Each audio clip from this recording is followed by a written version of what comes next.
Kozlovsky Oleg Valeryevich. I'm an internally displaced person from Donetsk region. My family and I have moved to Chernivtsi in July 2014 and since then have been residing peacefully in Chernivtsi.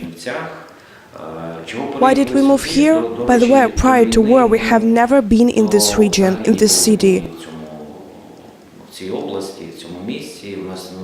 We had no relatives here, there was no friend or anybody would know. But it happened so that we were looking for a place, for a higher education institution for our son to transfer to.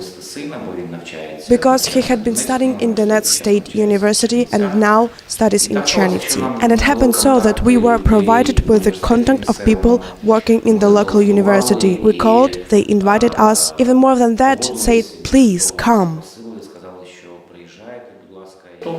We have been residing here ever since. My wife got a job at the local gymnasium, she teaches French language and she has her own class.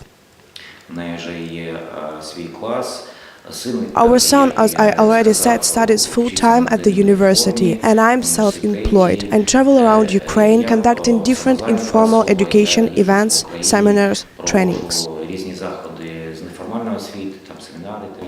I can speak for myself, for my family, for the people I know. Psychologically, there have been feelings as a part of the community for a while now.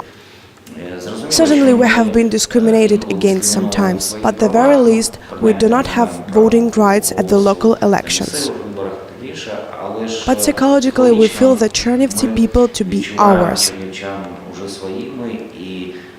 And I often hear such feedback from them. For some time now you have been not just temporary guests, but local people.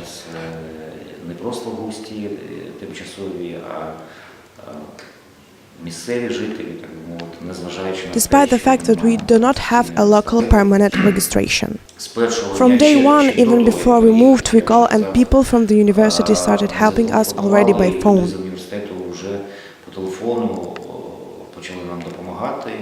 They invited us and assisted in the process of relocation. And there have been many instances when total strangers morally or physically help us to settle in one way or another.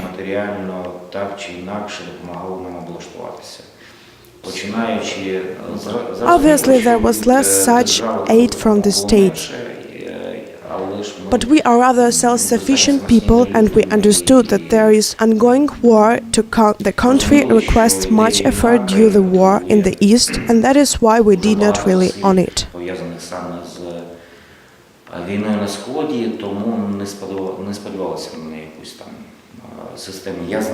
I know a lot of people who unfortunately for one reason or another were forced to stay there and do not have an opportunity to move to Ukraine-controlled territory.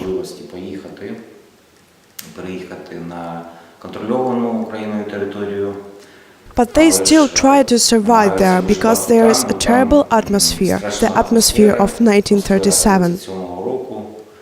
And obviously there a person cannot feel free, especially not someone who is used to value opinion of her own, as well as those of others.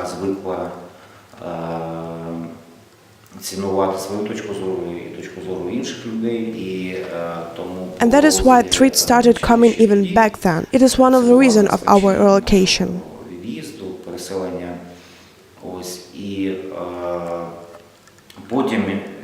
Afterwards, I would take an open public pro-Ukrainian position and moreover have been working as an advisor of the Minister of Social Policy for some time.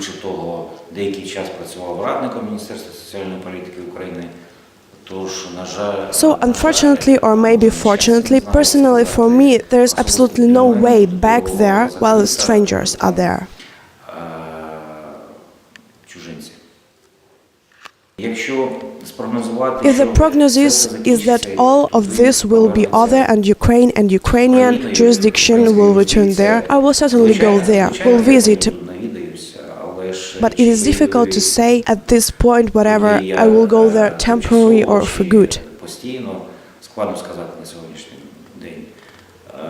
We feel here rather at ease, because this is also our land, just like any other region of Ukraine, including Crimea. At some point back in the early days when we moved, one of the teachers at the university told me that we are actually not refugees, because it is the same Ukraine here as it is out there. And we have an opportunity to live where we believe it to be best.